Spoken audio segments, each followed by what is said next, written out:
The reports have come out, and we've been covering them, and everybody's been. And I spoke to the parents of an incredible young lady, and you saw her the other day. You saw what happened the other day in Georgia, and the parents are devastated. They're incredible people.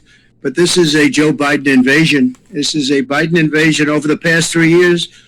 I call him Crooked Joe because he's crooked. He's a terrible president, the worst president our country's ever had, probably the most incompetent president we've ever had. But it's allowing thousands and thousands of people to come in from China, Iran, Yemen, the Congo, Syria, and a lot of other nations. Many nations are not very friendly to us. He's transported the entire columns of fighting aged men, and they're all at a certain age, and you look at them and say, they look like warriors to me. Something's going on that's bad. Now the United States is being overrun by the Biden migrant crime. It's a new form of vicious violation to our country. It's migrant crime. We call it Biden migrant crime, but that's a little bit long, so we'll just leave it. But every time you hear the term migrant crime, you know where that comes from. Allowing thousands and thousands and actually millions and millions of people to come. Could be 15 million, could be 18 million by the time he gets out of office, because hopefully the biggest risk we have is 9 months. That's a long time. Right. A lot of bad things can happen. I always say in speeches and rallies, it's if you take the 10 worst presidents in the history of our country and you added them all up, all of the problems, all of the lousy jobs they've done, you can add them all up. It's not as bad as this one man has done for our country. What he's done to our country is he's destroying our country. We were just talking before. The general was saying, he can't believe what's happening. He can't believe it. It's so sad. Last year, almost half of all ICE arrests were criminal aliens charged for more than 33,000 assaults, 3,000 robberies, 6,900 burglaries, 7,500 weapons crimes. This is all migrant crime. 4,300 sex crimes, 1,600 kidnappings, and 1,700 homicides and murders. These are the people that are coming into our country. And they're coming from jails, and they're coming from prisons, and they're coming from mental institutions, and they're coming from insane asylums, and they're terrorists. They're being led into our country. And it's horrible. It's horrible. And, I know many of the leaders of these other countries that are doing it. And it's not just South America. It's all over the world. The Congo, a very big population coming in from jails from the Congo. You look at the jails now. You take a look at the jails throughout the region, but more importantly, throughout the world. They're emptying out because they're dumping them into the United States. And these guys try and make like, oh, isn't it wonderful? They don't have a clue. I think they're looking for votes. They're looking for something. Nobody's really been able to tell me how anybody could want it. You're always in business. You always want to understand the other side. You want to figure it out so you can do something that's good or bad, depending on what you're looking for.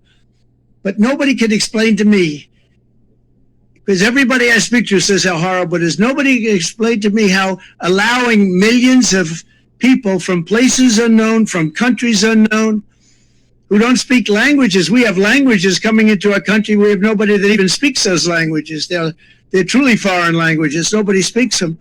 And they're pouring into our country, and they're bringing with them tremendous problems, including medical problems. As you know, we had Title II, and we had different things to solve that problem, but they've terminated all of that. Even the judge couldn't believe it. The judge said, no, you can't do that. It would be horrible to do that. And he let it go. But he said in 6 months it expires, and it expired, and that's it.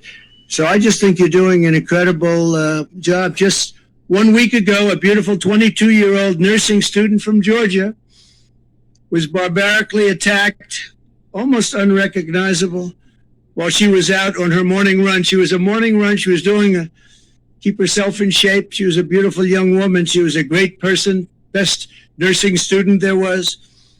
I spoke to her parents yesterday. They're incredible people. They're devastated beyond belief. But she was beautiful, just so beautiful in so many ways, and brutally assaulted, horrifically beaten, kidnapped, and savagely murdered. The monster that charged in the death is an illegal alien migrant who was led into our country and released into our communities by crooked Joe Biden. He's crooked. I took the name away from Hillary because she's no longer relevant, I guess. She was terrible, but what he is doing is just unbelievable. Joe Biden will never say Laken Riley's name, but we will say it and we will remember it. We're not going to forget her. It's just a horrible story that we've had to live with for the last few days. It's hard to believe. And her parents they can never be the same. Great people. Just 4 days ago, an illegal alien in Louisiana was arrested for brutally raping a 14-year-old girl while holding a knife to her throat. And he then allegedly robbed a man who was getting out of his car in front of his home and repeatedly stabbed him in the face, in the back, in the face many, many times before police found this person standing in the middle of a street, all covered with blood, standing over the blood of the man he was attacking. Last year, a sadistic illegal alien criminal who was released into our country by Joe Biden was arrested for raping an 11-year-old girl and strangling her to death in Pasadena, Texas. And shortly before she was murdered, she texted her father that someone was knocking at the door. He arrived home from work and found his daughter's body stuffed in a laundry basket underneath the bed. Horrible. Crooked Joe is the blood of countless innocent victims. It's so many stories to tell, so many horrible stories. 3 years ago, we had the most secure border in history. Brandon was saying it. The general was saying it. We had the most secure border, and people weren't coming because they knew they weren't going to get in. And we weren't promising free education, free medical, free everything. I mean, all the promises that are made. No wonder they come. I mean, you look at what this Governor Newsom from California, isn't that his name, Newsom? What he's done to California is unbelievable. People are pouring in. They think they're going to get medical aid. And our soldiers, our vets aren't being taken care of. But people that come into our country illegally are. We ended catch and release. We built 571 miles of border wall, much more than I promised I'd build. And in addition, we purchased another 200 miles. And they sold that, much of it for 5 cents on the dollar. And it's the best wall, the same wall that you're using, because the governor's now building a lot of wall also. And it works. Walls work. Walls and wheels, I always said. It's one thing never gets obsolete, a wall and a wheel. Everything else is obsolete about 2 weeks after you come up with it. And we got Mexico to give us 28,000 soldiers to take care of our border. We had the safest border in the history of our country. And now outside of this area where Texas has done an amazing job, and in a pretty short period of time, they're going to have it all covered. They have just been incredible. The operation that they showed me is nothing less than incredible. And I'll say this, it's a military operation. I mean, we have this is like a war. It's a military operation. So we had remain in Mexico. Remember that?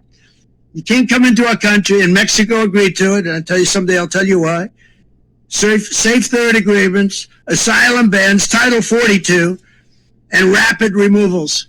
But Title 42 was so important, rapid removal so important. But the best was remain in Mexico. You stay in Mexico. We had catch and release in Mexico. We had catch before that. It was catch and release a criminal, and they released him in the United States. We had no more catch and release. Our catch and release was we released him in Mexico. And if you broke the law, we caught you, we deported you, or we did something else. But we were doing a great job, and that's where it stood. And then we had an election that we ended up getting many millions of more votes than we did. We did much better in 2020 than we ever even thought about doing in 2016. And very bad things happened. And from that moment on, it was a whole different ballgame in Texas and all over. But the governor in Texas picked up the ball, and they've done an incredible job. And I'll tell you, it's an honor to be here. I brought some people here, some executives from New York, because they're marveling at it too. You're doing your job. Now we have to find out what's going on the side, each side, because Arizona's not doing their job. You have a Democrat, liberal, or more than that, governor that probably doesn't want to do anything. So people are just pouring in through Arizona, and they're pouring in through the beautiful state, the once beautiful state, still beautiful, I guess, but they have a lot of crime and a lot of problems, California, because the governor's not doing his job in California. He's doing a terrible job. He talks a good game. You know, he talks about how wonderful things are, but he's wrong. And they have a big outflow of people people that pay taxes, people that don't commit crime. They're leaving. A lot of them are leaving. So I just want to thank the governor. I want to thank this incredible group of talent behind me, and we just went through something very, very special. We did a tour, and we did it through all sorts of cameras. They're all over the place. I don't know. They're in the sky. They're in satellites. They're on the top of those light poles. They're all over the place. And you really have it done. And I'm very appreciative of it, Governor. You did a great job, and you're my friend. And it's an honor to have your support and your endorsement, and likewise me to you. Thank you very much. Great to be here. Thank you.